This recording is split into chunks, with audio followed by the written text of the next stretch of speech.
यावेळेला त्रिफळा उद्ध्वस्त, विरोधी दिशेला फटका खेळायचा होता आणि बडी मछली जाल में Mahesh Nangude back to the pavilion. खूप महत्वाची विकेट. अगदी इकडे जर पाहिलं तरी महेश चूक करतोय का याची वाट पाहत होते अंगद पाटील. आणि इकडे दांडी दांडी दांडी गुल.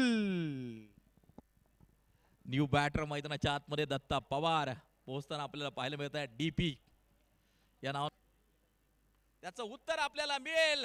या ठिकाणी अगदी आपण पाहतोय कॉटन बोल्ड विकेटचं होतंय पतन, परंतु काय जबरदस्त खेळ साकारला मैदानाच्या आतमध्ये. अगदी आपण पाहतोय वासिकने टाळ्या वाजवायला लावल्या प्रेक्षकांना. वा वाशिक वा.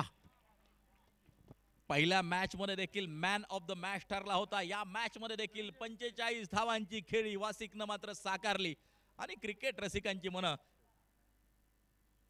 यावेळेला स्क्वेअर लेगच्या दिशेला शतरक्षक चेंडूच्या खाली टिपला जातोय झेल. आणखीन एका विकेटचं पतन मैदानाच्या आतमध्ये होताना आपल्याला पाहायला मिळेल. फलंदाज बाद पाटील यांची बॅक टू बॅक विकेट. वांगत गुड कमबॅक. वासिक पाठोपाठ धनंजय देखील परतताना पाहायला मिळतोय पॅव्हिलियन मध्ये. खूप महत्वाची विकेट. जिल्ह्यातील खेळाडू यावेळेला विकेट हॅट्रिक पूर्ण होतीये. नाव आहे अंगद पाटील. जबरदस्त गोलंदाजी, विकेट हॅट्रिक पूर्ण. यस. आणि त्याचमुळे आम्ही म्हणतो तुम्ही कोणत्या ओव्हर मध्ये बॉलिंगला आलात याला महत्व नाहीये, तुम्ही काय करता याला महत्व आहे. चषक मध्ये पिंपरीला सुद्धा केली होती अंगद पाटील यांनी आणि याही ठिकाणी खूप चांगली कामगिरी.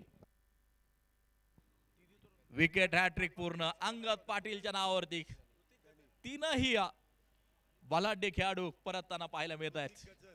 आणि आता न्यू बॅटर ऋतिक यावेळेला फटका तर खेळलाय, परंतु मिस टाइम आहे. झेल झालाय आणि दत्ता पवार त्या ठिकाणी परतताना पाहायला मिळेल.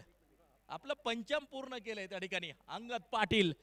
5 विकेट घेतल्यानंतर बॉलर साठी सुद्धा टाळ्या व्हायला हरकत नाहीये. अंगदने केली आहे लाजबाब कामगिरी. इनामपुरी एक्सप्रेस आज पुण्यामध्ये पुन्हा एकदा अतिशय वेगात धावताना पाहायला मिळाली. जबरदस्त कामगिरी. परंतु